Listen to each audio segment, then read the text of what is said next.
Here we go, here we go, here we go. Just a little bit late today.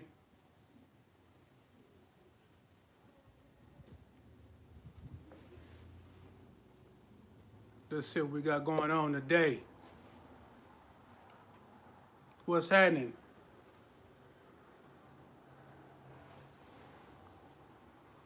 Yes, yes. It's time. Ain't no question about it. Thank you. Can you guys hear me good?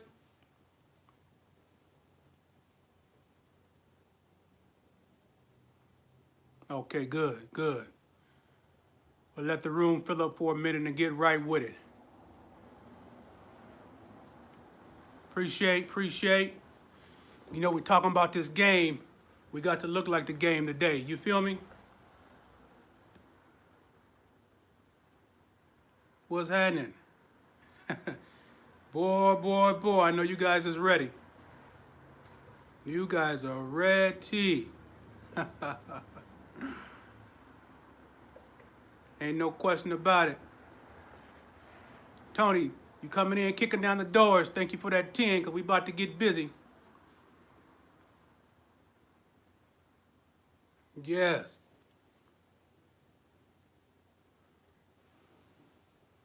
Yeah. You guys been waiting a long time for me to talk about the game. A long time.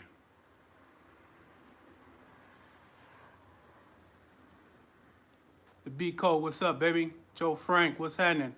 Freeze in the house, loved one. Reno Red, what's happening with it? Helena, what's up? William, thank you, baby. William Smith, thank you for that 25. Get them likes up, we about to go in.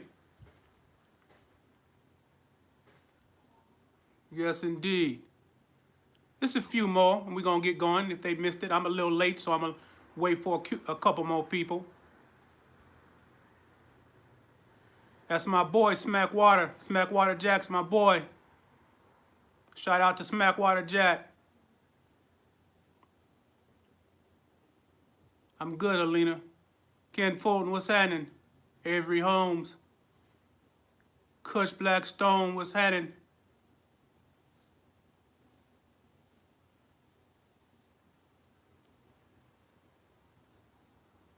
Yeah. You know, I struggled. That's right, Joe Frank. Yes, sir. I struggled for a long time. Who's that? That 20 coming in. Telvin Reeves. Blessings to you, loved one. Too cool to con. What's up? I struggled deciding whether it was time to talk about the game from a master's perspective. I've been struggling through hearing people for many years talk about the game from their perspectives. And remember, I said that there are levels to the game, right? Just like any sales force, you know, if you take a sales force and you got 100 people in the sales force, maybe 10% of those people in the sales force are the ones that are probably profiting and making the majority of the money, while the other 90% are mediocre or really struggling. That's how it is with the game. There might be 10% of the individuals in the game that's profiting and maybe going somewhere in their life. That is the data. That is the numbers. When I was in the game, I observed it all the time that there is only about 10% of the guys throughout the country that are making money that would, well, money, let me say this. When I went to the joint, I wasn't too upset because I had accomplished what I wanted to accomplish. It wasn't like I went to the joint and I was just first starting out and whatever time they thought they wanted to assess with me, I didn't even do nothing in the game. So before I get started, let me say this. There's probably a lot of people that come on the channel that might want to hear about what I have to say. But let me explain something to you. This dialogue is for people generally that's in the streets, right? In the streets don't mean criminal activity. It means the street is a place that hustles have to be created because we have been disenfranchised for hundreds of years from this quote unquote American dream on the most part. So the streets is a place that creates something out of nothing, right? And I'm talking to those people right there. Now, my vernacular this evening is going to be specific to that community. And I want you to understand these are testimonials that I'm going to share with you. And for anybody out there that's listening, I want you to understand that these are testimonials, real things that are occurring, real situations, and also some real antidotes on how one can take it from one place and go to the other place. But before I go there, I thought it was necessary for me to inform those who are not familiar with the game or might look at people that you might perceive in the game as criminal, as the scum of the earth, or whatever you might have a notion about from TV or from the media. Understand me before I get into this. I don't believe that people in the streets that are hustling are the bad guys. I just don't believe that. Yes, they might be hustling. Yes, they might be doing something against what this system has said a law is today.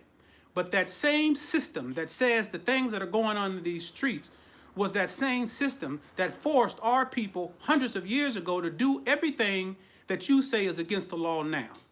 That same system that is crying about girls and human trafficking is that same system that trafficked of African American people were Africans to this country and enslaved them. You were the biggest slave traffickers that the world has ever known. So as far as you trying to make me denigrate or look down on my people, that'll never happen because I really know what you did, right? But right now, you seem to be in power and you can continue to create laws that you have violated for hundreds of years. So no, my people are not the bad people. Those people hustling on the streets are not the bad people. They are people that have been disenfranchised through your laws and your system, and in particular your laws that have made it impossible for them to get the American dream. We have bad schools and the rest of it, you know. So let me just make that clear. I'm talking to my people because I love them, not because I'm judging them, because I understand where they are and I understand why they have to be where they are to try to get out of where they are. And whatever you think they are, I don't care about that. I'm here for my folks in them struggles, in them dungeons, in them gutters like I come from to help them get out. So let me just make that clear. If you're here listening for the first time and you feel like you have some type of superior attitude because you think that you are hands-free clean. But understand, your people have done the greatest atrocities known to mankind. And my people are yet trying to recover from the actions of this system over 400 years. So don't get too high-minded, right? And holier than holier than me. Understand this. My people are still recovering from the actions that you have done over 400 years and you continue to do to this day. So don't be too high and mighty, okay? So now let me get to this game. I've been struggling hearing people talk about the game for so many years. My father was in the game, never encouraged me to go into the game. As a matter of fact, my father wanted me to be a criminal attorney. He wanted me to read and educate myself, and he never promoted that lifestyle to me, not one time.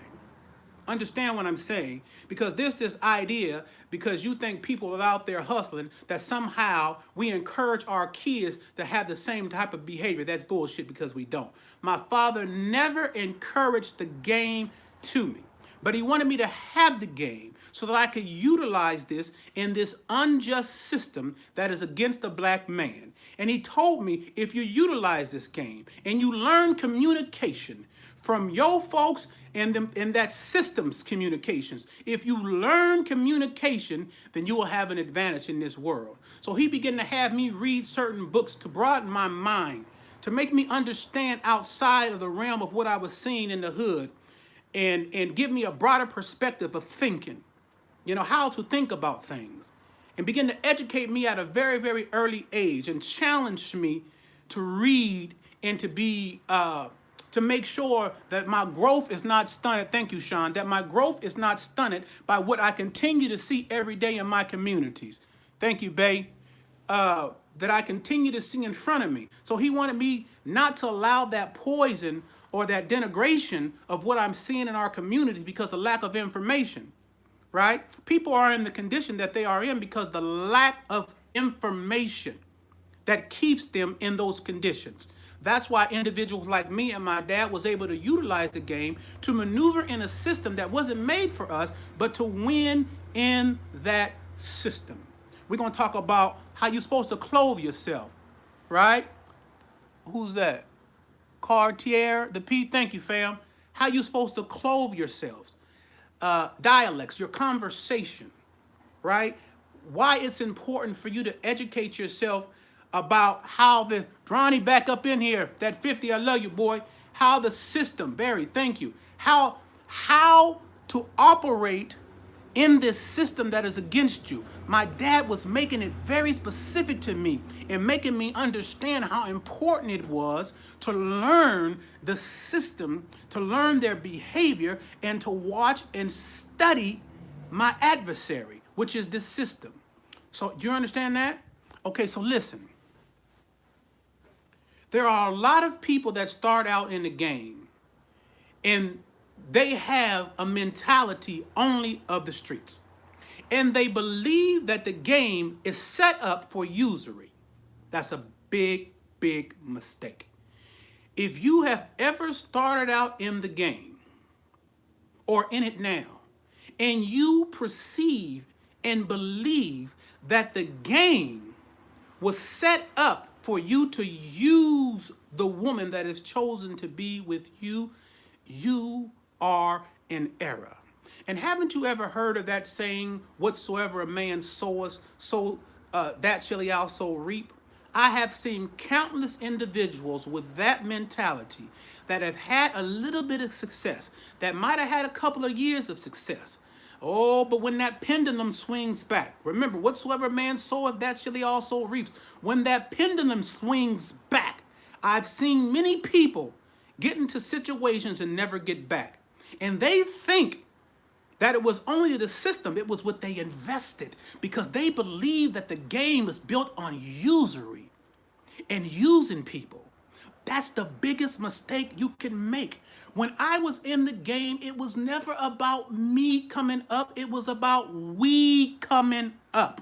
I invested that. And guess what? When I got into situations with the system, there was always a provided way for me to get out because of what I planted into the game. And it wasn't usury. And when that pendulum came back, I wasn't wanting. I wasn't in a place that somebody said, you was this way towards this person or towards these people. And what you sowed, you're going to have to reap now. So when that pendulum came back my direction, it didn't say that to me because I had invested good. It wasn't me, it was we. I wanted to see everybody win. Understand that. If you are in this game, and you have taken on a disposition that this game is to use somebody that is with you, that pendulum will come and swing back your way, and you might not have another chance at your freedom or at your life anymore.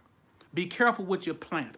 I've had friends that I've seen it happen to, and they never got back. Not just one, several friends that I've seen it happen to, and they never got back. Understand, whatever a man soweth, that a man shall also reap. It's called Murphy's Law. It is a universal law. And you are having this girl. Let me tell you why they changed these laws, first of all. Okay, I can go into this.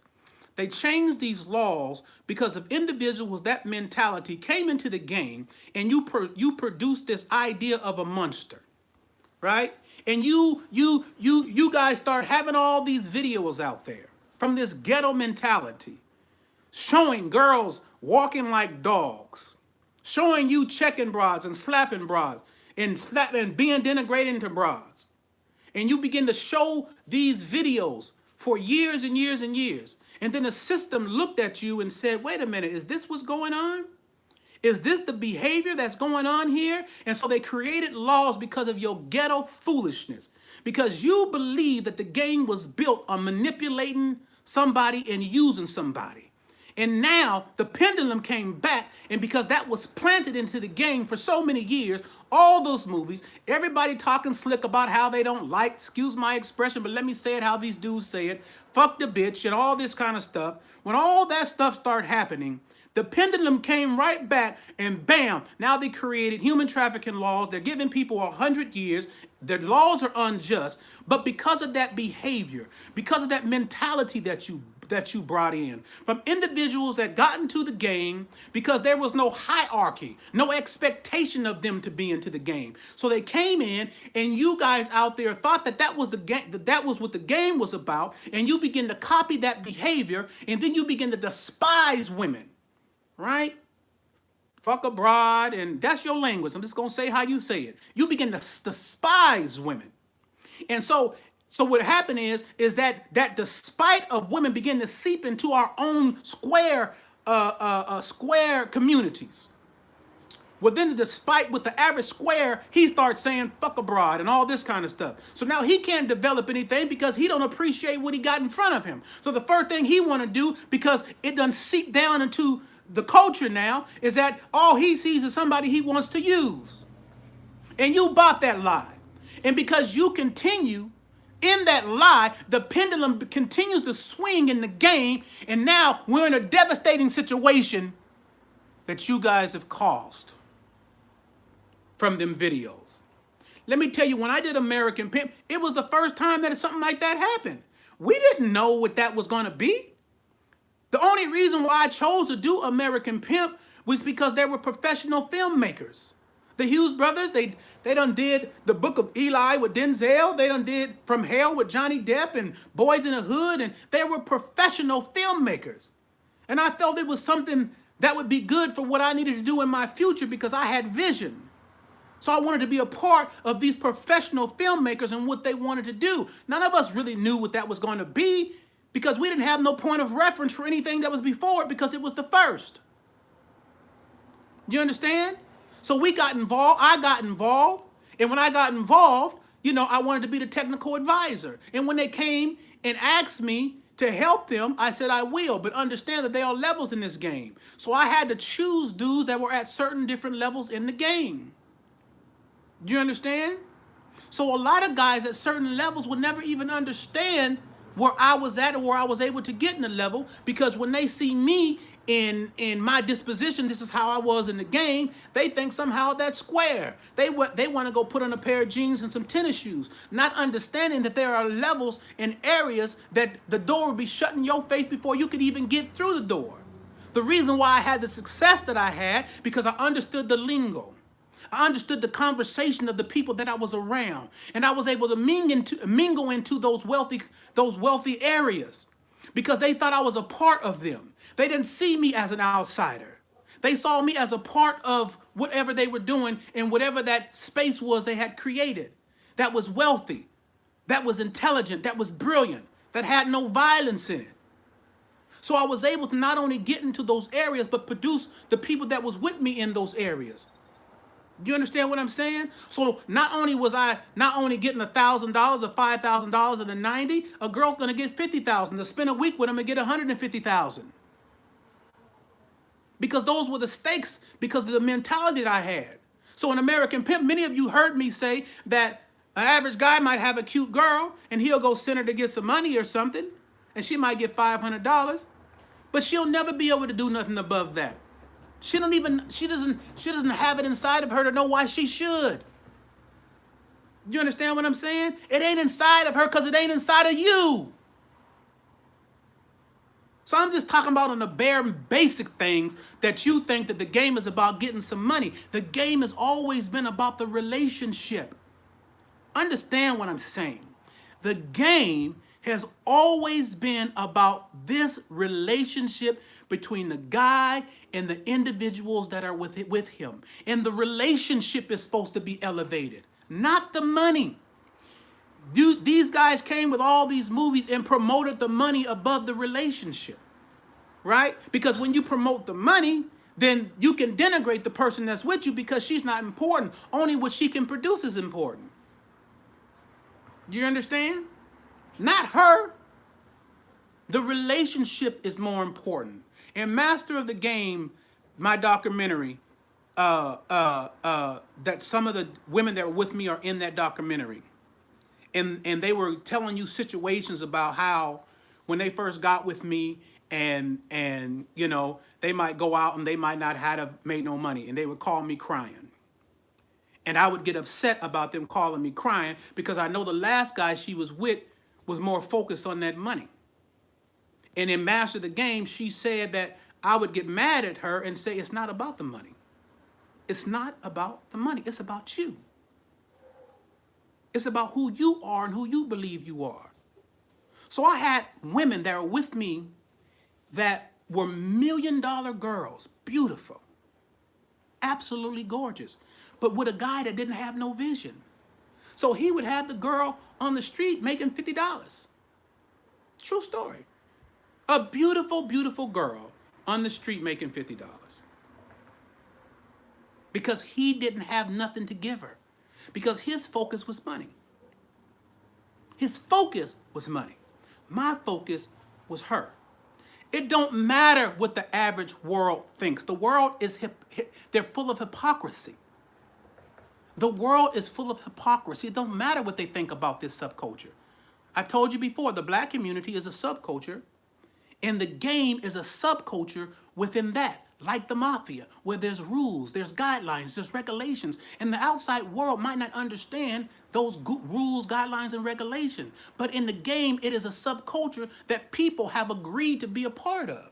You might not want or might look at somebody in the mafia and say that's not what you want to do. But those people in that subculture have agreed to do it. Same as the game. The game is the same. It is a subculture within the black community that people have chosen to be a part of this subculture. Right? So in this subculture, you know, when I said it's us against the world, because I understand the world is hypocritical. Because why they got judges sentencing people to 100 years, the judges are participating in the things they sentence people to. And this is an ongoing thing. So it's a hypocritical system. So I'm just talking to you in light of the subculture of the game and what that was meant to do. It was meant to build everybody in it. When I would talk to a girl and I would explain to her that I don't have no problem loving anybody in the game. Anybody that was with me, I had mad love for them. I said my mom was in the game, my dad was in the game, and I loved my mama. I know when I was being sentenced in Vegas, the judge asked me, what would you like to say? Some of y'all can pull it up and see it. I told the judge I was born from the womb of a prostitute by the seed of a pimp. At least that's what society says. But in actuality, this was my mama and my daddy, the people who loved me, hugged me, caressed me. And no matter what you think about them, there's no way I could think about them the way you think about them. So when I went into the game with the people that was with me, I had love for her. Like I had love for my mama. So whoever started this idea that we don't love no hoes, you are a square. Because only squares talk like that. Whoever started that is a square. And you guys let that stuff seep into this subculture that was supposed to build everybody in it. Stop it. When anybody say that to you, understand that's a square. And in his mind, he can't see how someone could love a woman like that. How could you do it?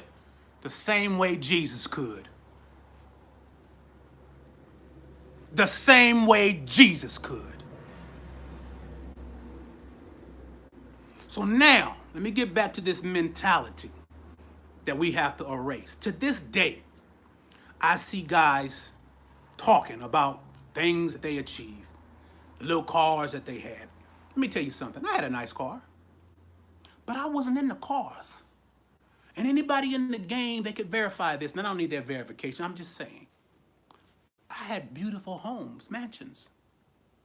You looking for a car, and I'm living in a $1.6 million mansion back in the 90s on the top of the hill in Forest Hill, San Francisco. You looking for a vehicle to go park at a hotel or an apartment. And I'm looking for dirt that I could build something for tomorrow. You over there, I had a girl come to me one time, and she was with another guy. And I wanted to take her, these are levels. I wanted to take her shopping. And she told me, oh, just take me over to the swap meet. I'll get a couple of stretch pants. I said, really? I said, listen, one thing about this subculture, Sin, love you, baby. One thing about this subculture is that you and I are doing more than the average square is doing. And if you don't feel inside of you that you deserve more than the average square, then you're going to end up being one of those guys who think money is more important than you. I took her over to Macy's and got her a knife outfit. I got her a Terry Mugler $1,500 coat. And I said, you need to start believing in you. There is no way in the world that you are doing more than the average square that you shouldn't feel entitled to possess more than the average square for what you're doing. That's what I'm talking about, building individuals instead of focusing on the money. Remember, that pendulum goes both ways. Remember. And this old idea that some of the older guys in the gang would say, I sent a broad to the crazy house, I sent a broad to prison. That was not the level that I was doing it on. There's in no capacity do I want to see anybody have to go to prison. I want to be in a space that police ain't even there. That police aren't even allowed there. You know, when I was young, my father was sending people all over the world, and he wouldn't even go there, to Paradise Island. And I'm not saying that you guys do this. I'm just trying to get into your mind that this idea of usury is the worst thing that you could believe in anything you're doing, and so it is for this subculture. Because if it was my father's time, they would put the spotlight on you. And they would say, you don't deserve being a part of this game. Because if you could use somebody like that for some money, then the partner that you with, he won't escape either. Because you will value the money over your relationship with him. A person who is more focused on money than anything is an easy person to snitch on somebody. There's a all-time snitch rate in our community. An all-time snitch rate. Because you haven't found something more important than money in your life. It goes so deep, so I need to break it down deep. There's an all-time snitch rate in our community. Because the system has made you believe that the most important thing to you should be some money. And I've said it before, but I'm breaking it down with this subculture. So if you are so focused on some money more than anything, money over everything, mob, M-O-B, rappers saying and all that, if that's your focus, I'm telling you, don't hang around that dude. Because if the shit hit the fan, guess what? You one of three that he gonna tell on to go free. I know what I'm talking about. The reason I was able to stand up underneath a life sentence and not budge when they threatened me with it. They thought that the most important thing to me in life was money. You don't know what manner of man I am if that's what you thought, but you gon' see. I'm not one of them little guys out there That's not who I am. You're going to see a real man today. And I stood up like a man all the way to the end, and I'm still standing. This game is supposed to produce men with character, principle, integrity, where you feel something about yourself, where you can be in a room and the whole room automatically is drawn to you, and you don't even have to say a word because it's your presence, because of what you believe inside of you is seeping outside of you. The same it is with one of these cats out there that go to the club that try to be noticed. He want to be visible. He want everybody to recognize him outwardly because he don't got nothing inside. I remember one time my dad told me, he said, look, son, don't ever be like this. I said, what, Dad? He said, there's levels of this game. I said, right. He said, okay, there's dudes in the club and they dancing around, right? One dude, he gets at a girl and he's talking to her. The club is about to close. And he said, hey, I tell you what, here's my keys right here. I got that black Mercedes Benz right outside the door. You know what I'm saying? Yeah, just go on and sit over there. The valet got you covered. It's that black Benz out there. Yeah, the one with the trim and the rims out there. That's what we have in the culture now. Instead of a man, a gentleman of leisure would tell her, listen, my car's right outside. Just tell the valet, Taylor, and I'll go there and see you in a minute. Because all that stuff is beneath him. Because he already knows there ain't nothing more astounding than himself. He always knows that them tools mean nothing, because if it's a game of tools, that the Tricks and the Johns got more and better tools than us. So he never promotes the idea that the money is the most important thing in the world. He promotes the idea that his manhood and how he conducts himself, the value of who he is, how he minimizes sex, that is not nothing that's going to make him be anything other than who he is, and that's a man. And people ask, how could a woman leave her one boyfriend and come be with you and you got 8? Because she's never seen nothing like this before. She's never seen nothing that's confident like this before, unassuming as this before. And it's calming to her. And she trusts it because it's stable. He got no riffraff around him, and he never elevates nothing above himself, above his manhood. Let me say that. Let me just be clear about it. He never elevates nothing above his manhood. So when he's having a conversation, the focus of his conversation is not the money that he got, not the house that he has, not the car that he has, not the job that he has. It's merely the man he is.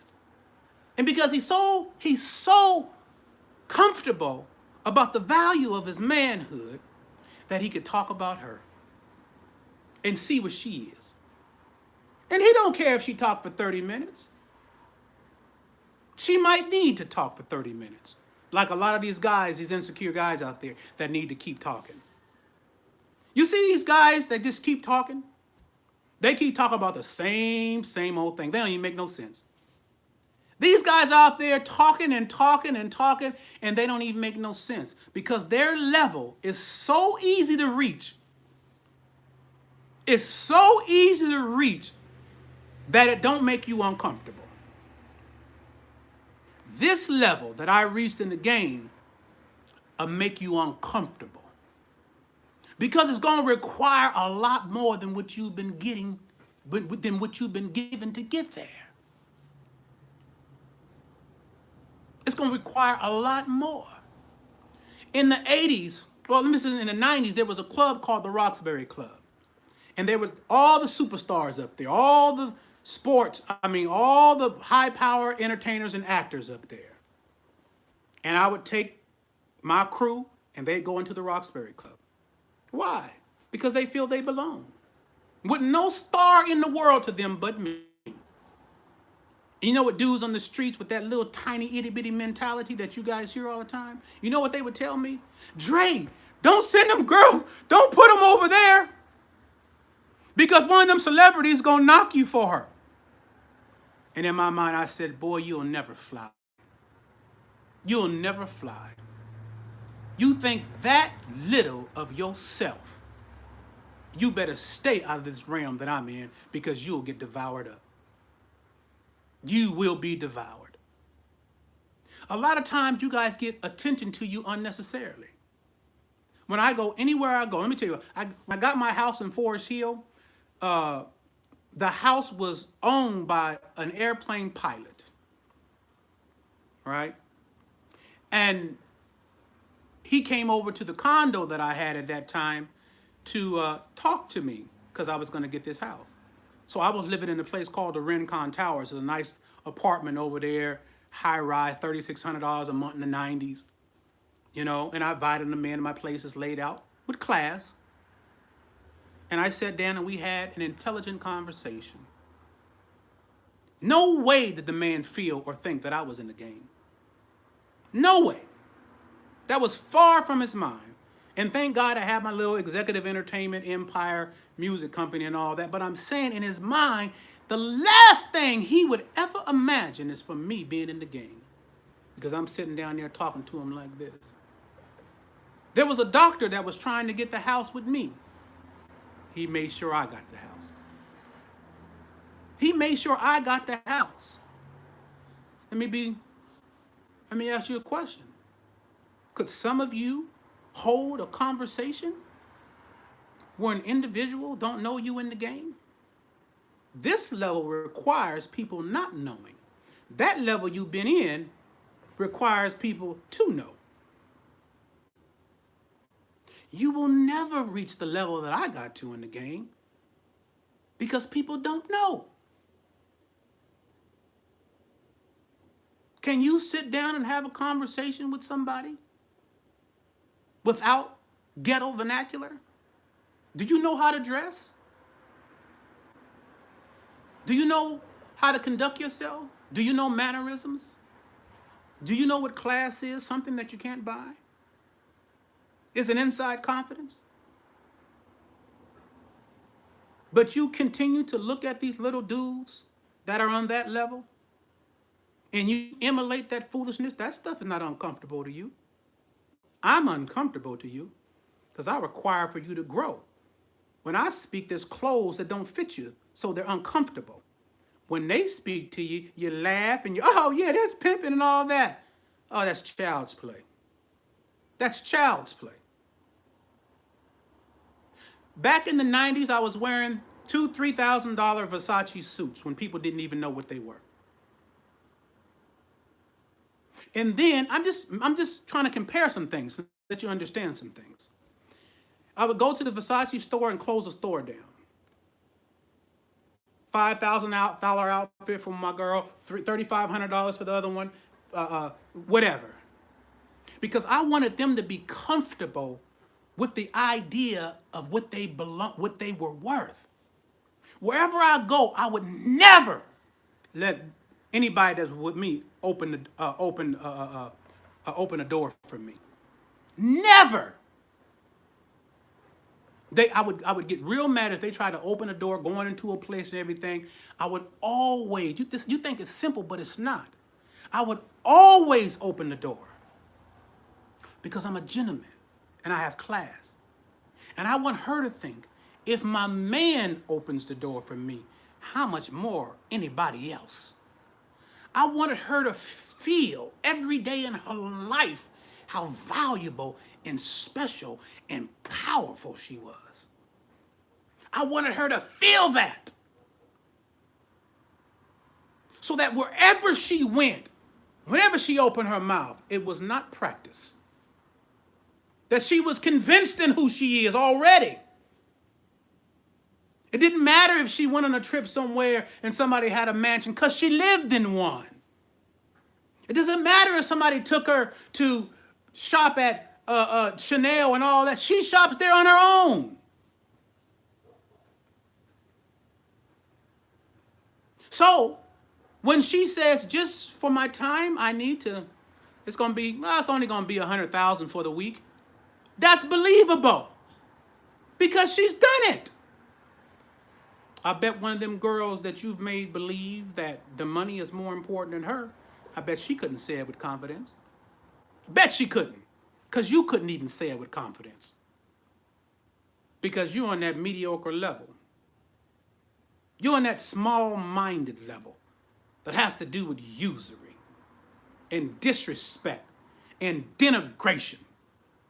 I've seen 1,000,000 of you in my career. 1,000,000. And you thought you were cool because everybody else around you was saying and acting and looking the same way. And when you seen me, all you could see is a square. And I said, if that's what you could see, I'm doing a great job. If that's what you could see, I'm doing a phenomenal job. Rory, thank you for that 25, fam. I don't want you to be comfortable. I don't want you to be playing the game, but I'm saying I understand. But what you doing is so small, so beneath what the subculture was designed for. Sure, there were little guys in my dad's time that was with that small thinking.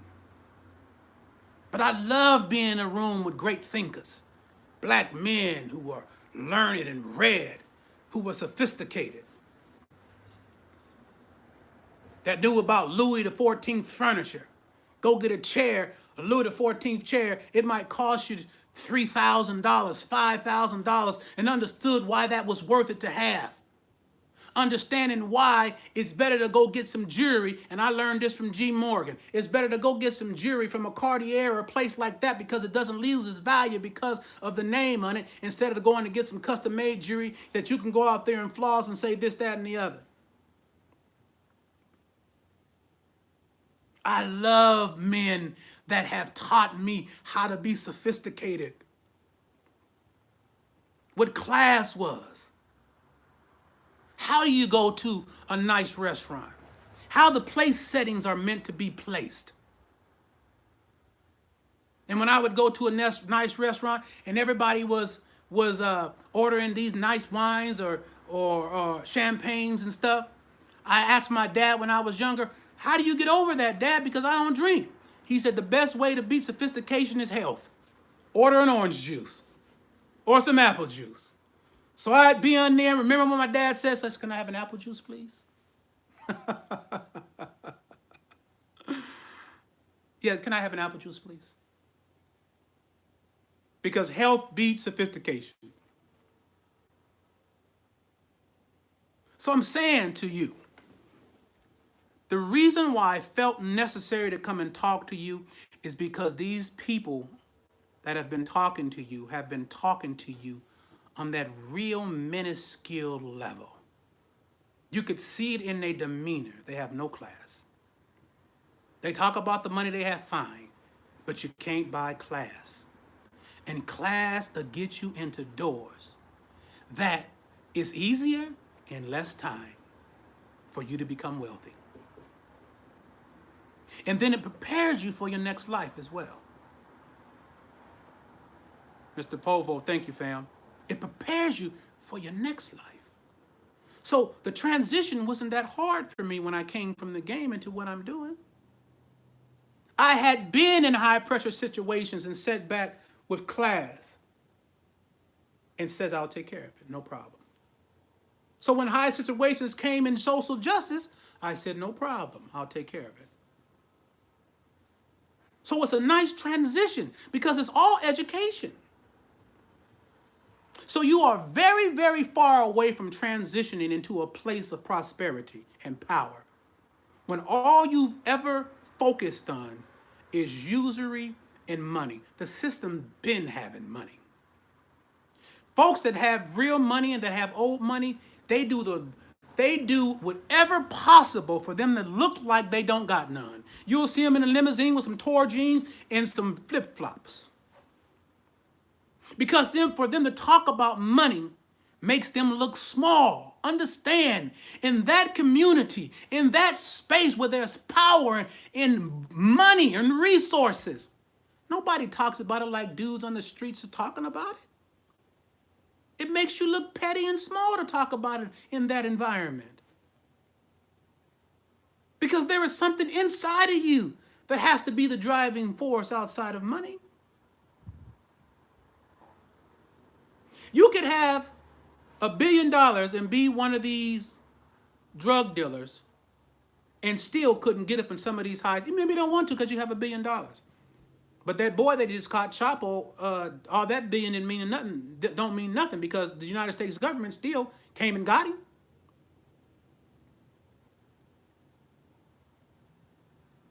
There is power when you educate yourself. It is necessary. When I was working in Beverly Hills, and I've said some of this before, and a lot of things that I'm not going to talk about is in my audio book, Nothing But Pimpin' Memoirs. It is memoirs about what I lived to in my story. And Master the Game is also on my website, GorgeousDre.com. But what I'm saying to you is when I worked in places, I made sure you can take game from everywhere. Let me give you a perfect illustration.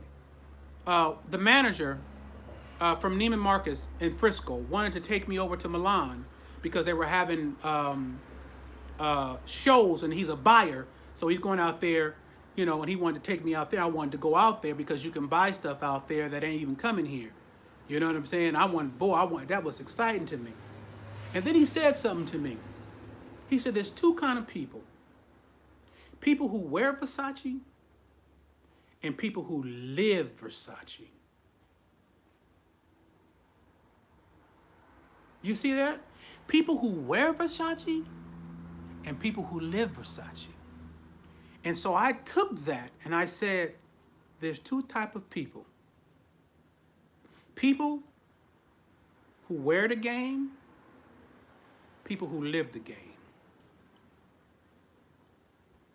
To all that outward stuff. You showing all your money and all that, you couldn't be nobody powerful. You couldn't be nobody powerful on social media, showing your money, showing people that you're with, showing what you're doing. You couldn't be nobody powerful because power operates with a silence. Power operates with a silence. It's secret. When I was in the game, the only people knew how powerful I was people in the game. And that was through word of mouth. That was just through word of mouth. Right? They gonna see it. But there are those in the game that want to go out and force you to believe who they supposed to be. Watch them. Watch them. Why are they trying so hard? I remember my dad told me one time, you remember the story of Pinocchio?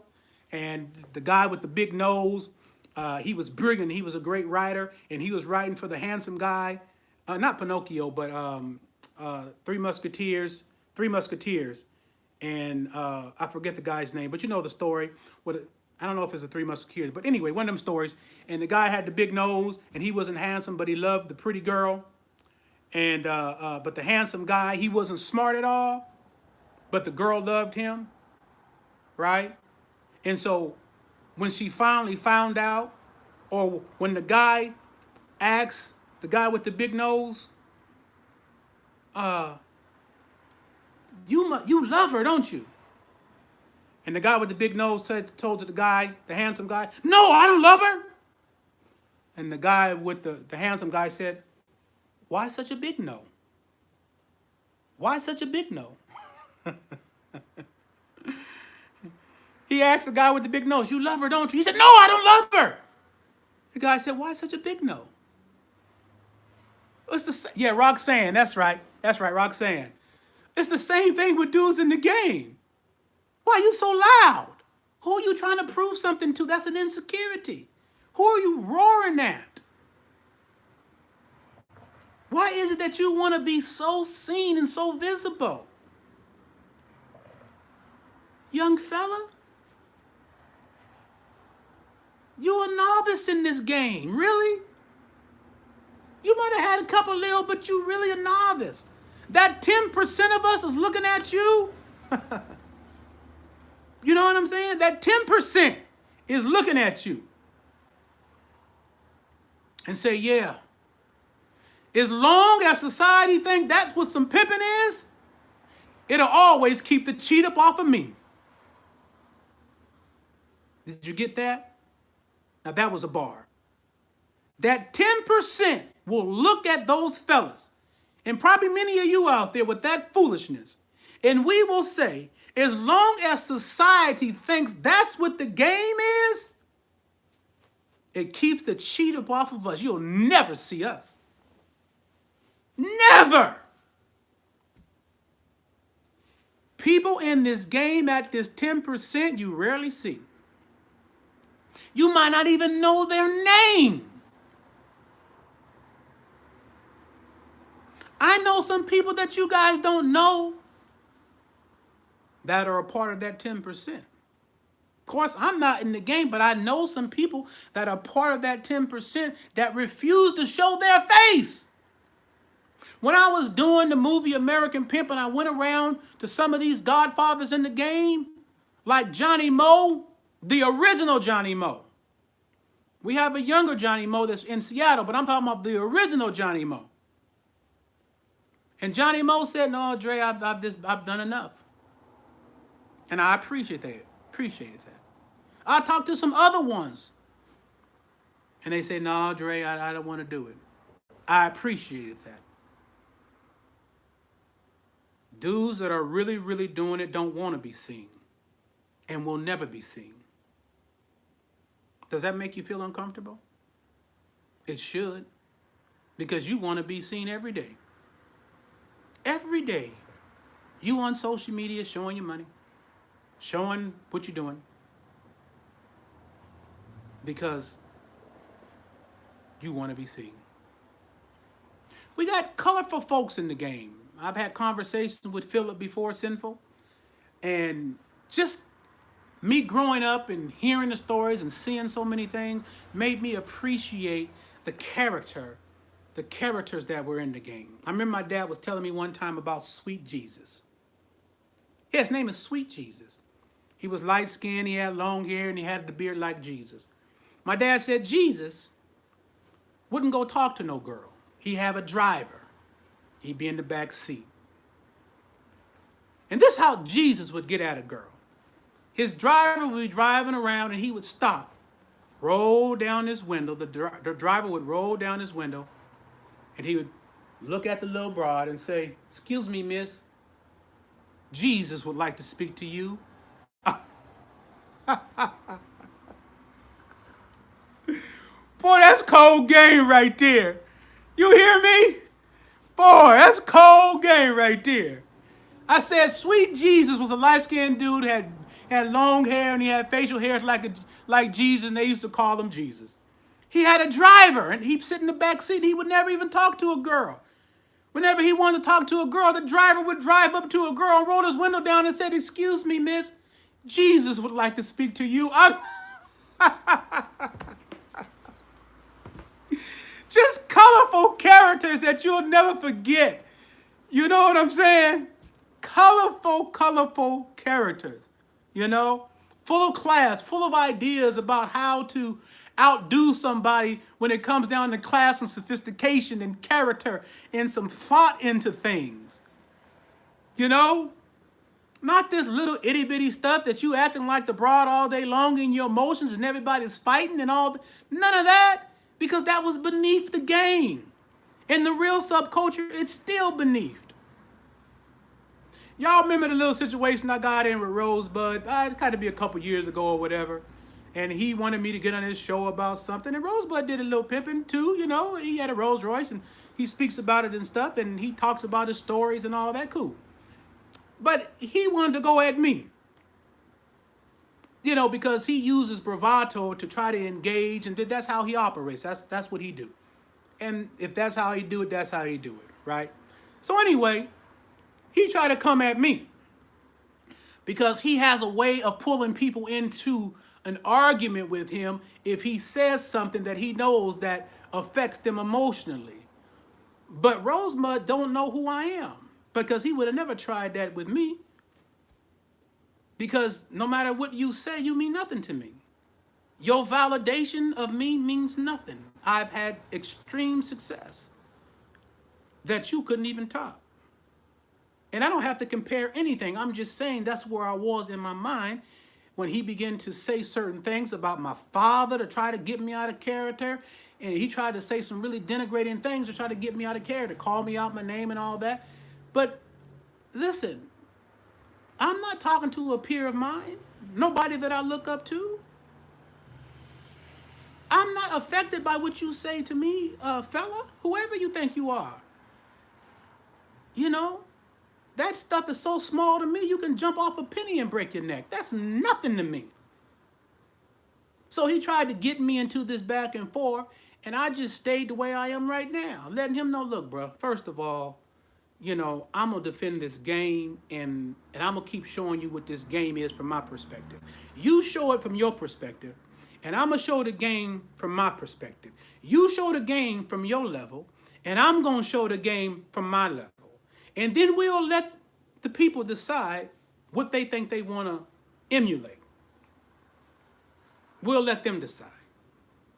Because all that roaring and all that stuff means nothing to a man of class that feels, I'll let you win a little conversation, but you are not big enough to get me up out of my character.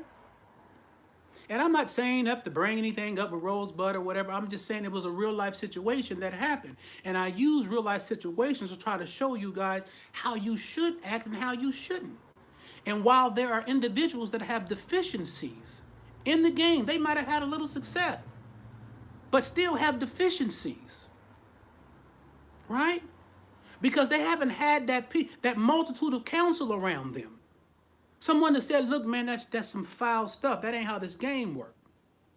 I had those counsels around me. I had my father around me all my life letting me know that's some unmanly stuff. So it's easy for me to identify when I see something unmanly. So he was coming to me with some unmanly stuff beneath what this game is supposed to be about. And I showed up and he showed up to be the way he wanted to be. And he was wrong. Or whether he apologizes or not, I don't need his apology, but he was wrong. Because we, as men that were in this game, there was a love that we have, respect and admiration that we had for one another. Right? I mean, I had fallen out with some of my friends, and, you know, if I fall out with somebody, it'd be unprincipled. Not nothing emotional. Unprincipled. You know what I'm saying? If you've done something unmanly that is not accepted in this subculture, then I have to call you out on that and say, man, you got to fix this. There was a little dude that was underneath me, and I was helping him. I ain't going to call his name. You guys know him. But I was out of the game, and I was talking to some Hollywood people one day when I was talking about my movie, American Pimp. And these Hollywood guys, they were going to Vegas, and they asked me if I knew anybody that participated in the game. I said, I know a lot of people that's in the game, right? Well, could you hook us up? Well, man, I can't hook you up with, you know, I could give you, I can give you a number or something, but, you know, and I could tell you that in order for, this is years ago, and I can tell you that for you to go, you know, for somebody, because it's Vegas, parts of Vegas, it's free, but this was like through a service thing, and I said, you know, through these services, you know, it's going to cost at least $1,000 for the girl to show up. That ain't about no sex. That ain't about nothing. That's just showing up to the door. She might give you a massage, whatever. That ain't on me. I don't want to know anything about that other part. But I can tell you the people that I'm gonna hook you up with, that in order for you to even, you know, you're gonna have to pay $1,000. So he said, all the guys, okay, cool. So I called some of the people and I said, look, I'm gonna hook you up. You're gonna get $1,000 to the door. Whatever else after that, that's on you, right? Send me $200 just for the connect. So everybody sent a little money just for me connecting. Now, this is a true story. This happened about, I don't know, 10 years ago, something like that, right? A while ago. And so the guy that used to be up underneath me, he didn't do what he was supposed to do. He made about $6,000. I didn't care about the rest of the evening. I just asked for $200 for hooking it up. You know, I was out the game and I was, doing what I'm doing. I wasn't having a whole bunch of money, but just hook me up, whatever. I make the connect for you guys. It might be good. Hook me up. So the guy made so many excuses that I told him this. I said, look, man, I don't care how you show up to anybody else in your life, but I can't allow you to show up like that to me. I don't know you like that. I don't know you as underhanded, as conniving and deceitful. I don't know you like that. So you can't show up to me because you're a person unknown to me like that. So until you show up being who you're supposed to be, me and you can't talk. I'm making an example sometimes when you fall out with people under principle. It wasn't about the money. It was about me telling him, I know you to be a greater person than that. I know you to be a greater person than that. And I need, not that you don't make no mistakes, because I've made a bunch of them. But I need you to understand the seriousness of this error, because if you don't correct this error, it will infiltrate every area of your life. Every area of your life will be infiltrated if you don't correct that behavior, that little stuff, that petty stuff, that sneaky stuff. So me and you, we won't be able to talk until you show up to be the man that I know you to be. So it took a minute, but he showed back up and took care of his business.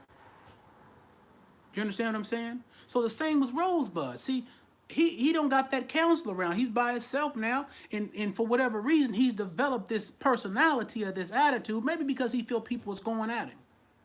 But you still can't. My father told me when I was going into prison, he said, be careful, son, because those places will test your finesse. I said, I'm ready. They can't break my finesse. Other dudes say, I don't care about finesse. I'm gorilla pimping, or I'm this, that, and the other. There's areas you could never get into with that mentality. There's places you couldn't roam. You're not welcome there. We don't want that kind of drama, that small stuff. That's all I'm saying. There are areas that you guys will never be able to roam or have access to anything because of how you think that this life is about usury and using somebody.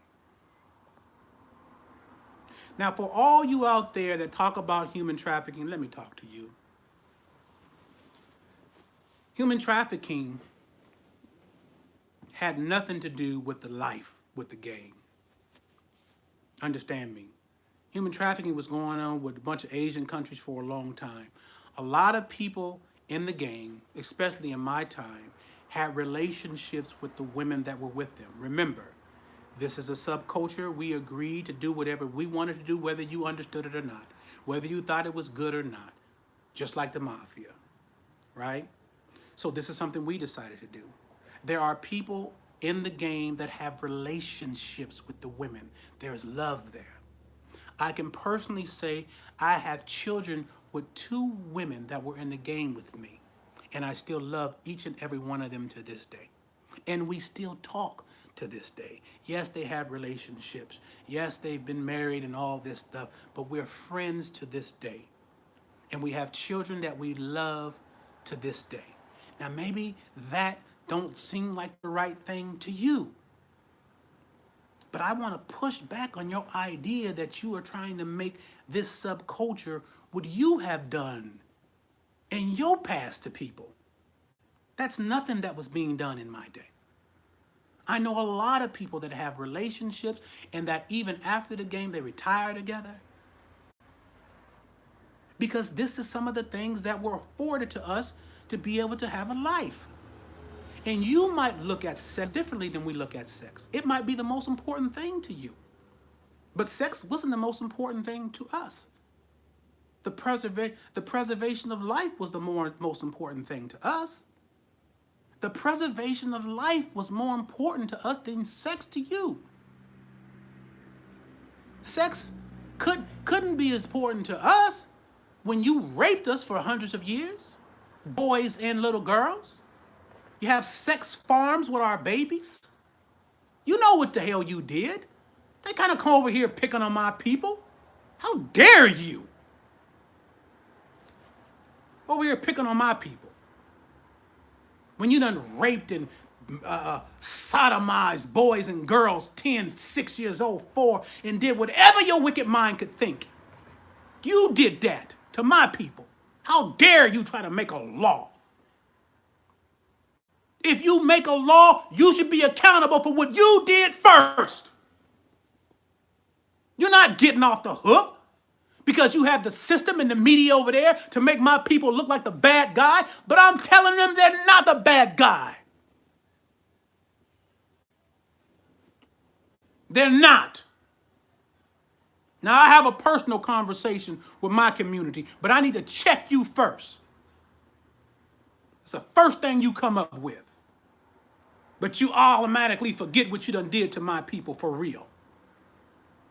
You forget what you go down to the Philippines for right now, to molest babies and children. The reason this culture exists is because it's pushed by white men. The appetite and the perversion of white men. Those same white men that keep raping these babies in Catholic churches. Shame on you. How dare you try to turn that around on my people? You're quick to try to point the eye at my people, but you won't do nothing about these Catholic churches molesting your own babies. Them as white babies. You won't do nothing. You won't take a stand. And it's been going on for decades. You got the audacity to try to come point the finger at this little guy from the ghetto who ain't never had nothing. Whose mama ain't never had nothing. And his grandma ain't never had nothing. And he trying to provide for his family.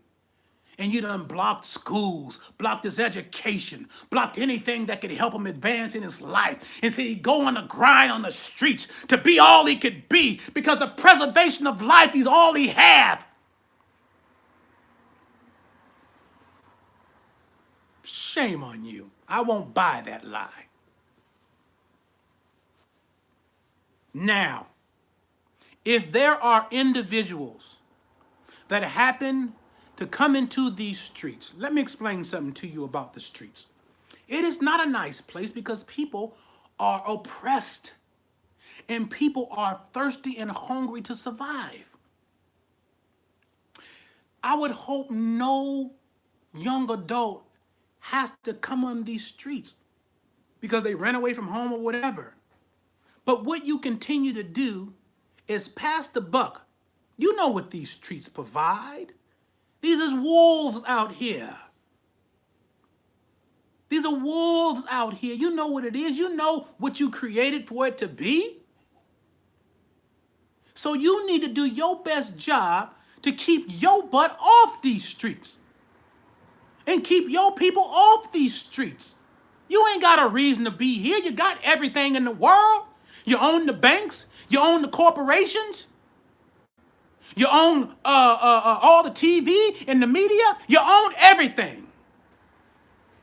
And you still want for yourself. You take some damn responsibility and keep your babies away from people out here that are hungry to live. Check yourself.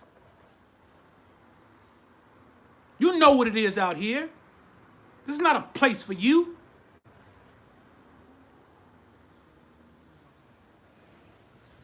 Yeah, I'm tired of it. Let's tell the other side of the story. You have everything. Everything. If you go to any downtown, all those high-rise buildings, they belong to white people. We don't got nothing but these streets at times. I know because I had to go to the streets myself and make a living and eat. It ain't supposed to be all pretty. It's a situation that people are in the middle of the ocean drowning and don't nobody drown cute. It's an ugly process. But I refuse to let you convince my people that they the bad people because they not. You created this situation. Yeah. Let me just clear that up. So I can have a conversation with my own people and help them. as they process out of this gutter and tell them how. You don't want me to give them this information. You want me to leave them with them guys out there that don't have no vision beyond where they're at.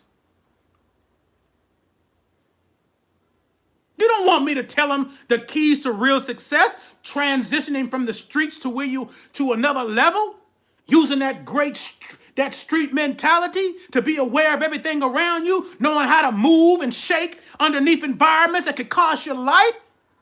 Of course you don't want that kind of mind over here, because if I can get them straight enough and get that mind over here, we taking over for real. We taking over for real. That's what I'm trying to do. Reach them where they at. Tell them the brilliance in it. Give them an exit strategy so they can come over here and play on this level. I'm lonely. I need some brothers and sisters over here with me. I need some brothers and sisters over here with me. So I got to tell you about that small stuff that keeps you connected to the ghetto. I'm talking about mentally. So I got to give you the information to let you know that's not good enough for you. Never has it been. You need to elevate your consciousness and your way of thinking. If the system runs the world, learn it. Act like it. Behave like it. But keep that strength inside of you as you operating over here. Them folks know that I'm not coming over here with no violence. I don't need no violence. I got this game. They don't have this game. That was given to us as a people. But you're not using it on a high enough level. So you're minimizing the game, and you giving them action at you before you can bloom over here. They scared of us. But they got you down there, and they got people out there preaching that small-minded stuff to you so you can stay stuck down there. Like everything is about usury. Fuck this bitch. I'm using this hoe. I don't love no hoe. All that little small stuff that don't build nothing but destroys it. They got you down there. Because they know if they could, if I could spark something in you, and you begin to rise up and begin to do what I'm telling you to do, they know it's only a matter of time that you will shift over here and they won't even know who you are. Try to shift over here now with the mentality that you got. They'll see you coming through the door and block you. They'll see you coming through the door and block you. Try to come with that ghetto stuff over here and see what happens. You won't get nowhere. See what happens. And all them dudes over there that's talking this ghetto stuff, they could never get over here, ever. And I've been here in the game, and I'm still here now out of the game. That's the truth, the evidence. So I went from great to great with this. Do you understand what I'm saying to you? I was this in the game. Got out of the game, came from the bottom, had kidney failure, weathered through that, had to be with my grandma and live at my grandma's house for several years, weathered through that, kept planting this greatness and these seeds into the earth so I can see a harvest and a tree grow. And kept planting these seeds of genius in this game. Because when I got into the game, it didn't happen overnight for me. I had to stay on the grind. And I kept grinding to the top, until I grinded past all competition, until I was the master of the game. And then I transitioned right where I'm at today, where some of the most powerful people in this state talk to me. And don't just talk to me, listen. Because they know I can rise this community up for justice and get some things changed around here.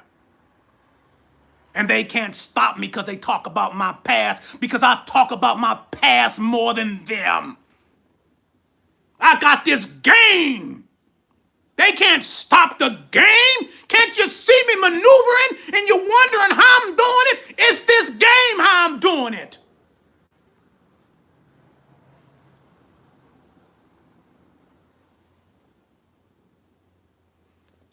shut your ears off from them little stinking thinkers. I'm not playing no games. I'm not over here trying to wrestle for my people. I'm going to win for my people. Stop listening to those guys. Now, if you want to keep listening to those guys that's trying to convince you to stay small in your mind, that pendulum that we talked about earlier is coming your way. It's better you not listen to what I'm talking about. It's better that you not listen to me than for you to hear this truth and turn away from it. It's better you don't even listen than for you to hear this truth and turn away from it. And they over there talking about game. What are they doing now? Judge the game by what they doing now. What they doing? Nothing. Rich, thank you for that $50, fam. And I keep bringing it to your attention because I'm going to fight to win for you about that small stuff. Guys ain't talking about nothing. And any one of them can come on here and get this fire. Ain't nobody dispute what I lived in this game. Not a one.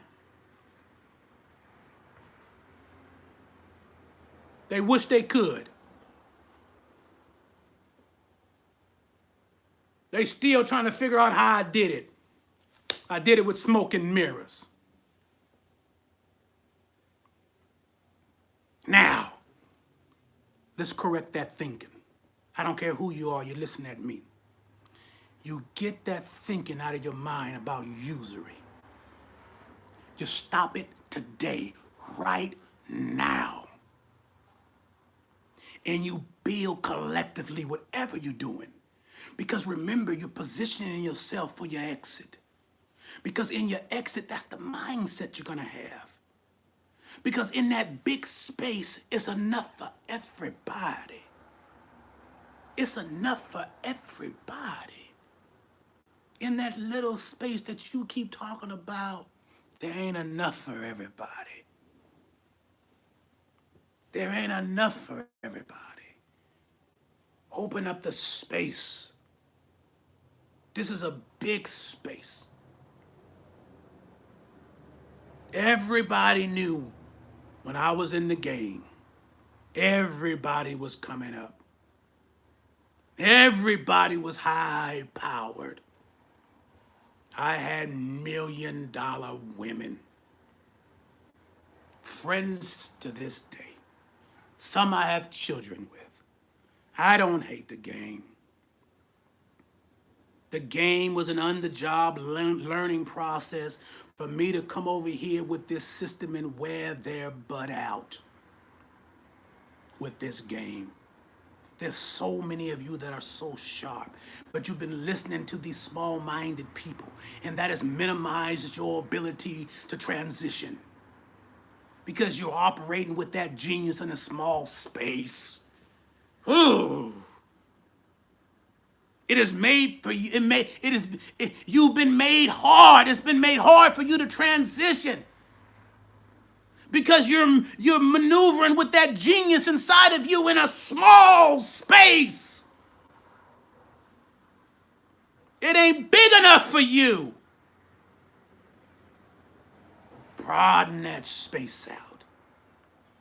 Broaden it out. The scripture says a man's gift will make room for him. Broaden it out, brother.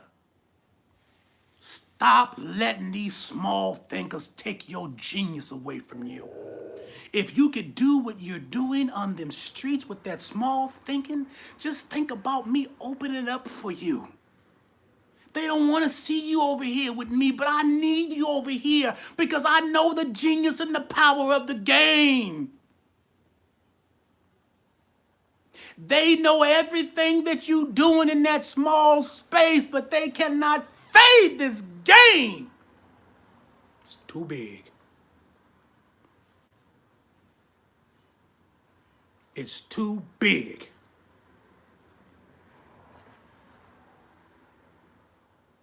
Okay. Let me see what you guys are saying around here.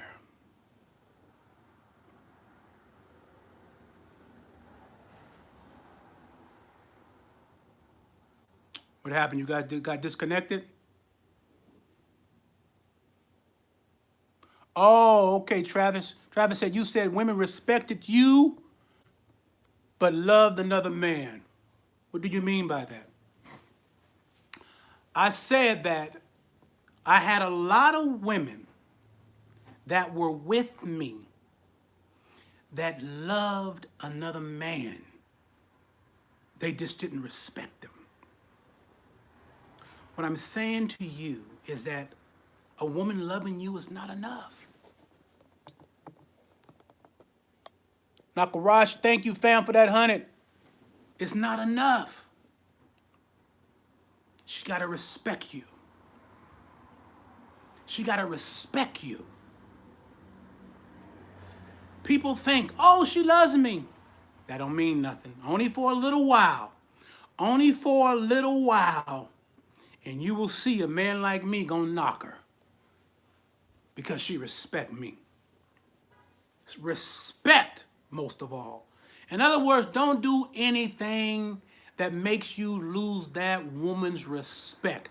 That's in the game, that's out of the game. Make sure you reverence and elevate respect in your relationship. And don't do nothing small to compromise that.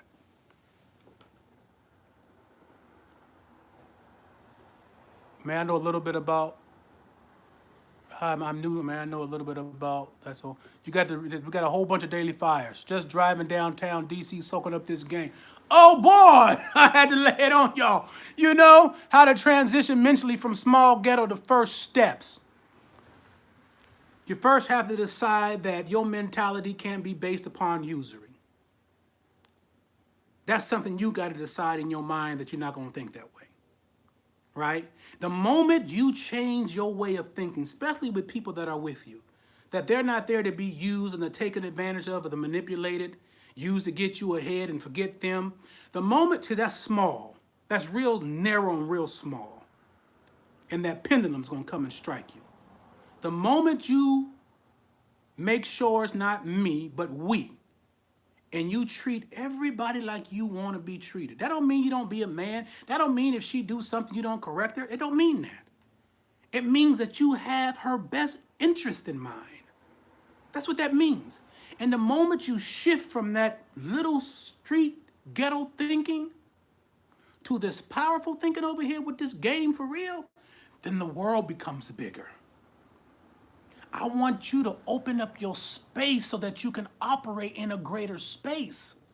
Because you're operating in such a minute space that I'm using her. She don't mean shit. She just here to get me up. That's so small and petty. Let me see what else we got here. It looks like your address is in blue at the top of the title. I don't know. This sharpen my iron, ruling class mentally. Yes, sir. Outstanding message. Blessings to you. And be yourself and still respectful and does to change their character. No. You can be bubbly. It's okay. You can be bubbly. You can be all that, but you got to be serious about those foundations and those fundamental principles, is what I'm saying. That's nothing to play with. Everything ain't funny. When it comes down to, your primary intents about what you about to do in your life, and if you even in the game, that your mentality has to be everybody bubbling, and then your space evolves. And then that opens up new opportunities for you. The opportunities close when you're limited to thinking that, oh, she ain't about nothing. She just come for me to use, for me to get ahead, for me to get a couple of Nikes or a car or all that. You close your opportunities. It's like your way of thinking with women. I prefer multiple women, and I understand that would mean I would have to become amongst the top men of the world. What are attributes I should develop? Prefer multiple.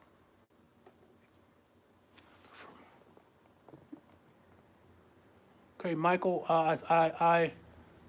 what are the attributes I should develop? I talked to you today about a lot of those attributes, bruh, as far as this game is concerned. One of the things you guys got to do is begin to protect your ears and protect your mind from hearing a lot of foolishness. Because if you don't do that, then that stuff will plant into your spirit, you know what I'm saying? And it will grow into a tree that you don't want.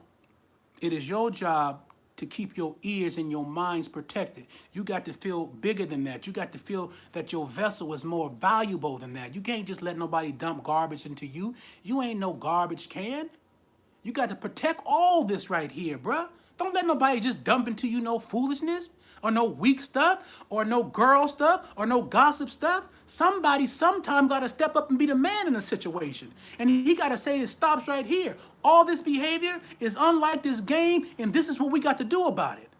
All this behavior is unlike this game, and if you guys going to continue to participate like this, I'm going to remove myself from this situation. Somebody somewhere got to make a stand. You know? You remember what I said in American Pimp? What I say at the end of the movie? I'm going to see if who remembers. What I say at the end of the movie in American Pimp? What I say? Who remember? Let me see who remembers what I said at the end of the movie in American Pimp. What did I say? Exactly, Zaire, that's it. The pimp game is a lonely one. You understand? That ties into everything that I'm been saying. Because there's a crowded field of those little-minded cats. They are crowded. They like being around each other. They're like a group of groupies. But oh, when you get to starting feeling superior about yourself, when you start making moves that begin to elevate you into another level. I remember, you guys don't know the original Suge. The original Suge is out of L.A. I was in the feds talking to my boy BR. They call him Border Rat. And Border Rat was telling me that when he was coming up underneath Suge, that him and his girl, you know, Suge had given him some game, and him and his girl started having some problems. His girl did. And so BR, they both went over to Suge's house. And I'll never forget this because I thought it was powerful. And BR was talking to Suge about what was going on. And Suge looked at his girl and told his girl, kind of took his hand like this, and he put it on her softly like this, and he said, you got to take your failures just like you do your successes, baby. You got to take your failures just like you do your successes. Sometimes there are people that are so comfortable in that space that when you start to elevate, outside of your comfort zone, you become very, very uncomfortable about the success that you're having because it's something so unlike what you've been accustomed to all your life. Right? You become so uncomfortable about that success because it's something that you're just not comfortable with. And not only sometimes do you get uncomfortable, but that crowd of people over there gets uncomfortable about that position of success that you found yourself in. And my dad told me one day, he said, be careful, son, because you could find yourself a giant amongst ants hating the people that's around you because of their lack of understanding and their vitriol towards you. Because all they can do is think from a victim perspective or a ghetto perspective. So when you begin to talk to them about something that could elevate them with a room where the space is bigger, they begin to look at you like you crazy. They begin to think something is wrong with you. That's when you have to just go and let the evidence speak for you to them because they're not trying to hear you. It happened with me and my friends. Some of my friends was in the game before me. Shoot, Bobby Frez, Reggie Reg, Vitamin T, Young Brad, they was all in the game before me. Smackwater Jack, they was all in the game before me. Right? But remember, I had a father that was in the game. I had a father that was a pillar of the game who gave me the game from a master's perspective. So I came into the game with that perspective, which allowed me to elevate the way that I did. But some of them didn't like it. You know, they talk crazy. Oh, I was pimping before Dre and all that, but it didn't matter to me because I know what some of them were doing was nothing like my dad taught me and nothing what I saw in my personal life living with my father.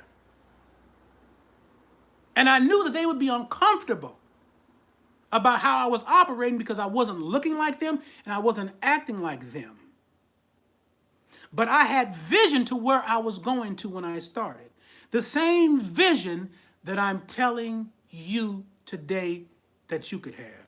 I'm transmitting what my dad gave to me right to you. You have the choice to accept it, take it, and move on, or stay stuck in that place. And in 10 years, you'll see people that listened, or 5 years, you'll see people that listened in a whole new space, in a whole place that you couldn't even fathom how they got there. And they will say to you, like I've said to you, oh, we did it with smoke and mirrors. That's the truth. That's the truth. So you can't be worried about your partners not understanding. When I got out, cats was saying, oh, Dre don't want to mess with pimps no more. I didn't really care what they were saying because I still had vision of where I was going next. I knew that from the movie they had made me be the notorious Gorgeous Dre. So from the movie, I knew there were some things I had to do to be able to control my own narrative. Because if I didn't control my own narrative, everything that I did would go back to Gorgeous Dre, the notorious pimp. So I started grinding with that vision of being in that greater space because I had to gain, right? So I started teaching and speaking at churches, telling people my experiences. I started teaching at treatment centers. And when brothers and sisters coming home from the joint, telling them and helping them how to get back into society. I start doing that, right? And then from that thing, I was building something that I want you guys all to understand. Why was I doing those things? Because there's one thing that I needed to build, that I needed to get back that was more important than anything, and that was credibility. That was credibility.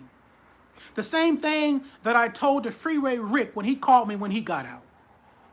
Man, you got to go speak at some schools. You got to go do some redeemable things. Because everybody loves a story of redemption. But you got to go and share your experience and help kids and help folks with your experience so they don't have to fall into those same pitfalls. A story of redemption. Then that creates credibility. Because I told Charles Cosby from Cocaine Cowboys, I said, they don't need another pimp. They ain't worried about another drug dealer. That ain't nothing to them. There's a whole bunch of them. White ones, black ones, whatever. But you could do something different. So when I was doing those things, I was planting seeds and I was getting credibility. So the one thing I did, I went to the next thing. And the reason why I went to the next thing is because I had done that one thing that gave me credibility.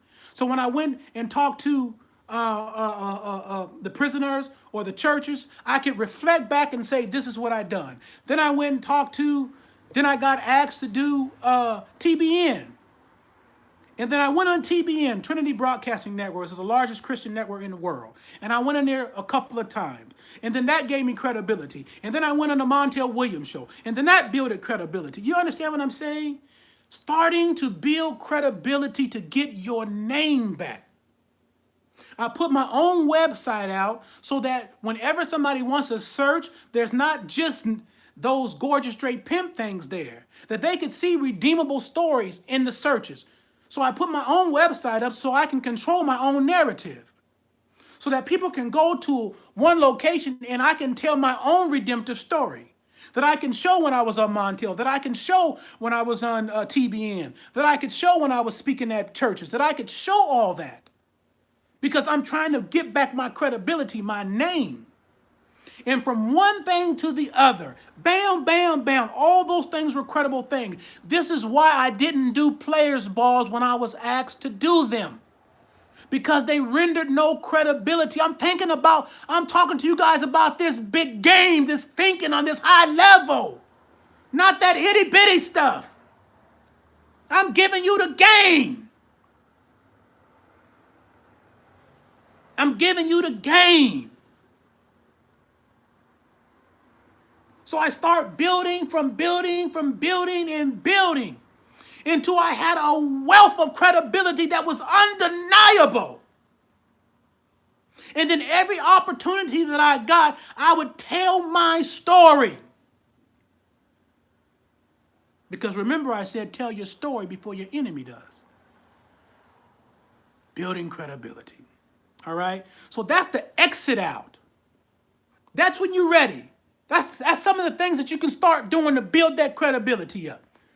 And it didn't happen overnight, you guys. And I wasn't making no whole money then.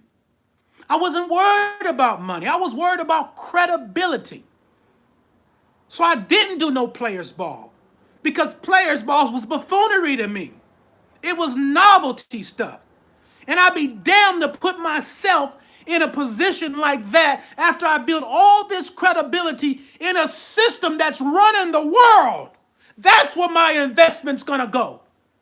Because I'm trying to maneuver in that system, not in this little itty-bitty system that's small.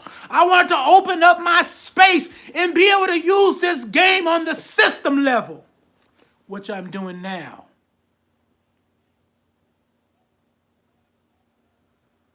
Do you understand what I'm saying to you? Players balls wasn't for me. That's beneath me. When I was in the game, I didn't do players ball. That amateur old stuff.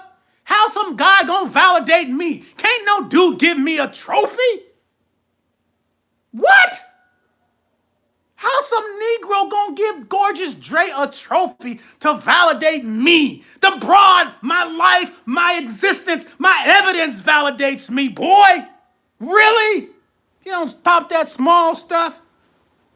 Some cat gonna validate me. Boy, please. That's hilarious to me. That's game. A person can go around saying, yeah, I gave a trophy to Gorgeous Dre. The broad gonna say, well, shoot, if you giving the trophies, I might as well come choose you. Come on, man, that's elementary stuff. If you don't knock it off.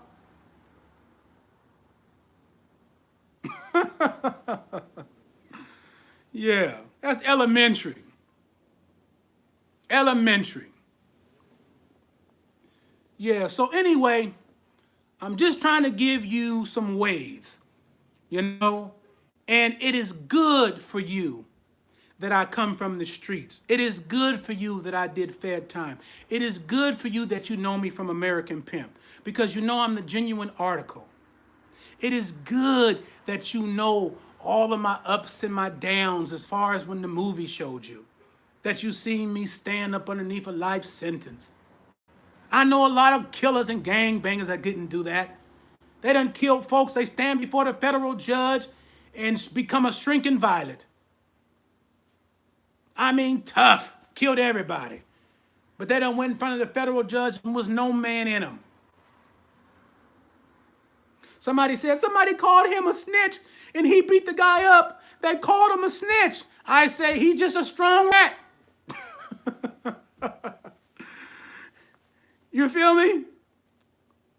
Because, people saying that guy is a snitch, but he can still beat somebody up. He's just a strong rat.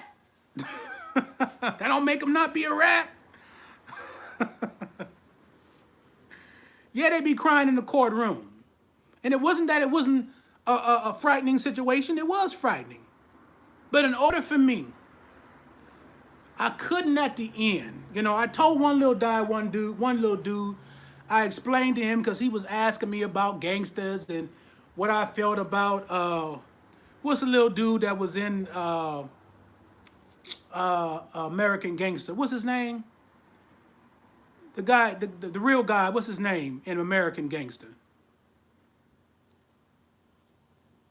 What's his name, you guys?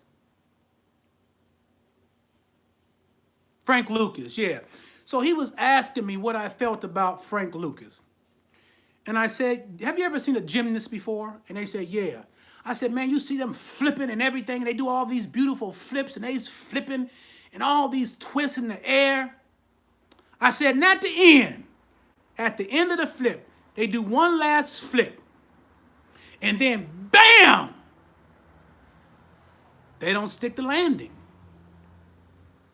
They don't stick the landing. And no matter how beautiful all those flips were, at the end, because the person didn't stick the landing, their points are deducted. I said, Frank Lucas is a man that did a whole bunch of beautiful flips. And at the end, he didn't stick the landing. So when I was facing the feds, I said, here it is. Whatever the situation's gonna be, I will never be known as a man that did wonderful flips without sticking the landing. So in American Pimp, when I said, you don't got no sad story from me, you can't come to jail now and cry.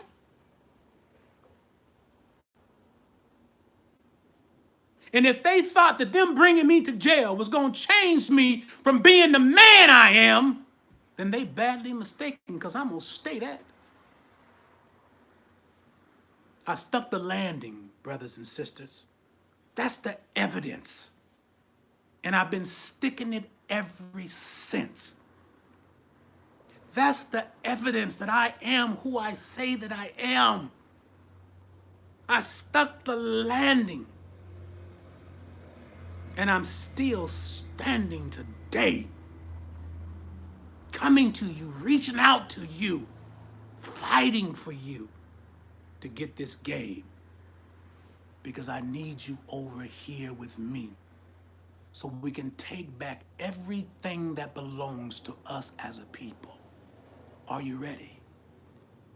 So we can take back everything that belongs to us as a people. God has given us the game to do it.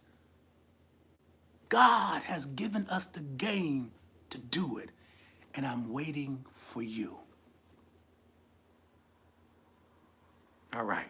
I'm going to take a couple more questions, and I'm gone.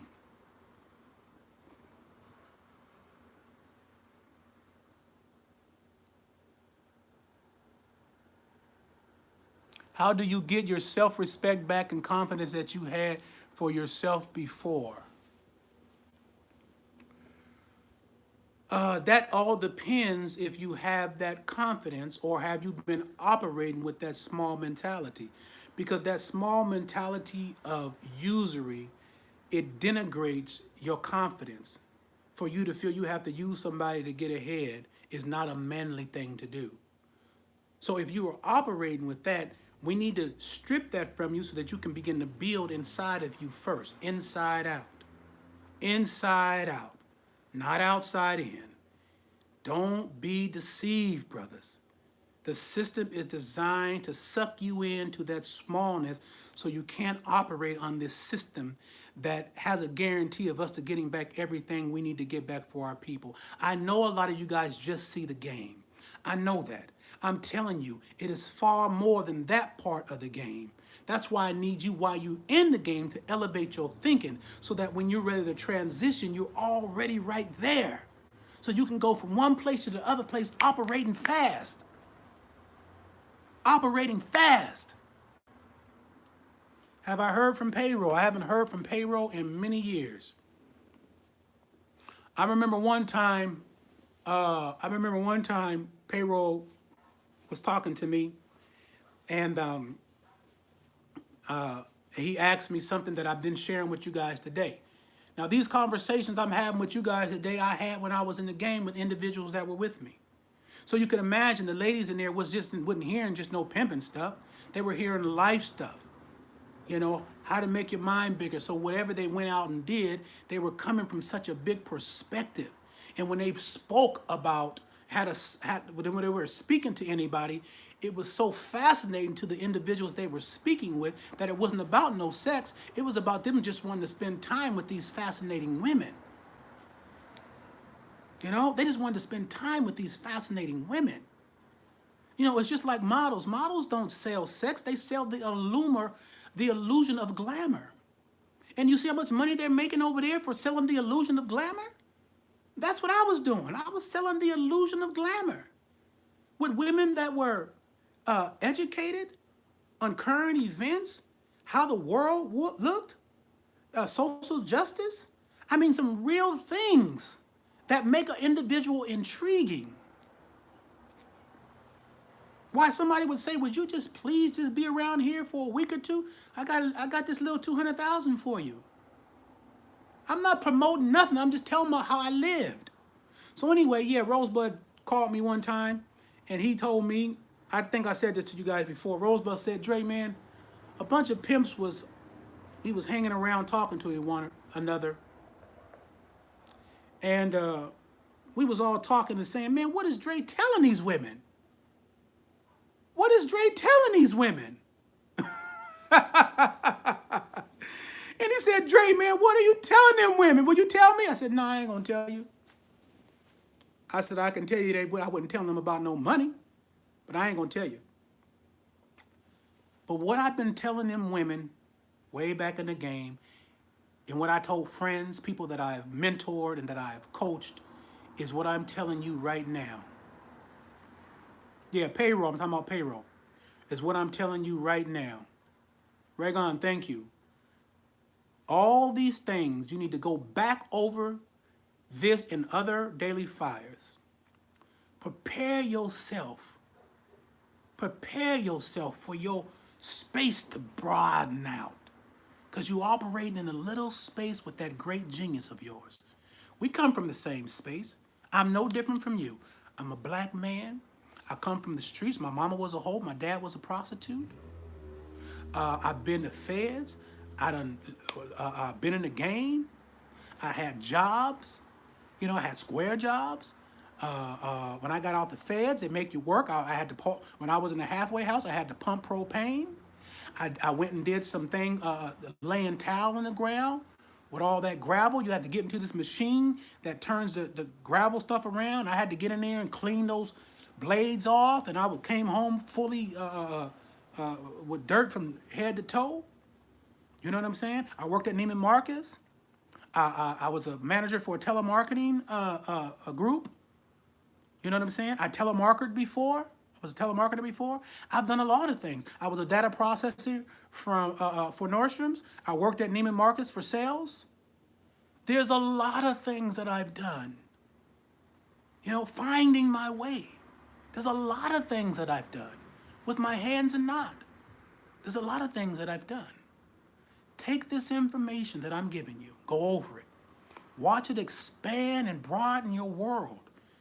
And as you begin to suck in and devour and marinate and let the information become you, when you're planting seeds and your tree grows and you begin to operate, it will open doors for you that you didn't even know could be opened. But you gotta do the work. You gotta do the work. You gotta do the work. I'm gonna take a couple questions, you guys. Yeah, I did telemarketing. Rosebud did telemarketing. I did telemarketing. That was before the game, though, not after the game. Let me see.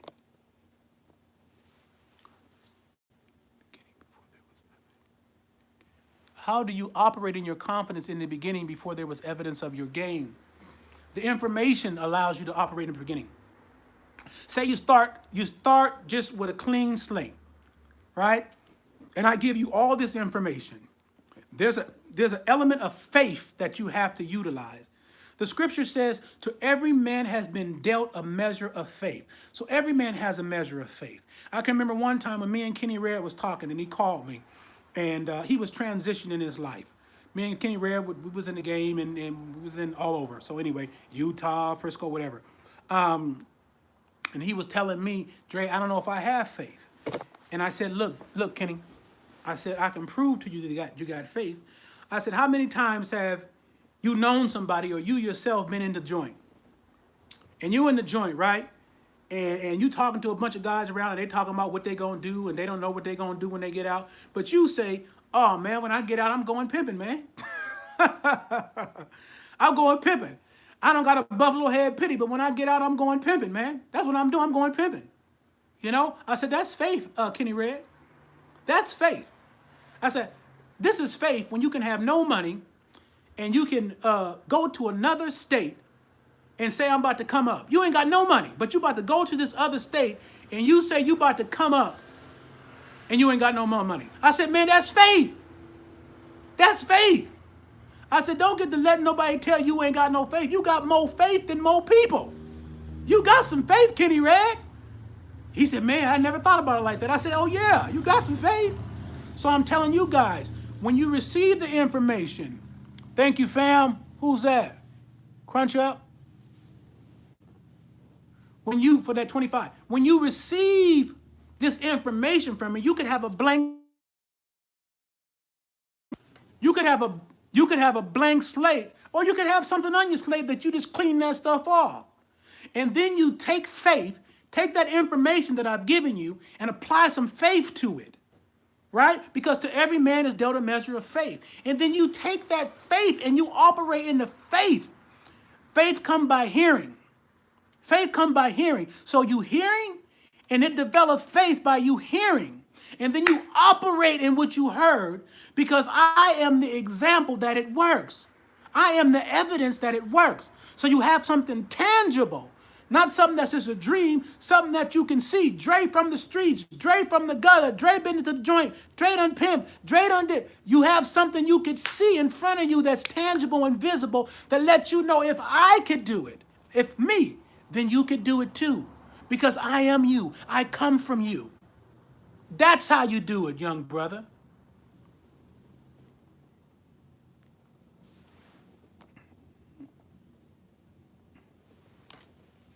Second chance, engineer, petroleum, doctorate in chemistry. Love you for that, Tony. Baby, yeah, that's right. I'm waiting for y'all. I need some room. I need some company over here. I'm waiting for y'all. You know, but you got to get that thinking, because you know I ain't going to mess with you if you got that petty thinking, Jay Lyons. Thank you, baby. If you got that little thinking about you, I can't, you're not worthy to be up over this space over here. You're going to sabotage it because you're going to make it about you and not about our cause. See, everybody can give 110% to the cause, but if you make it about you, it becomes small again. We needed to be broadened out. It got to be about something bigger than us. And this game has always been about something bigger than the individual. That's what make it work and make it so beautiful. Okay, fam. I love you guys. You guys come. I see you. Barry said I'm coming. All right. I love you guys. I see you next Friday. I'm going to have Dub on here with me. Remember how beautiful and powerful you guys are. I'm doing what I do because I love you. I love you with all my heart. I mean it. I'm here for you. All them things that I told you earlier, do not let this system make you feel like you're the bad guy. Do not let it do it, right? Because you can't operate out of your heart with passion if you think you're the one doing wrong. Reassess that. Look what you're up against. Look what the system has put us up against. And we're just maneuvering in this evil system. Not that we evil. They've made a system evil. And we got to maneuver our way through it, and I've just given you the keys to do it. Love you. I love you all. One.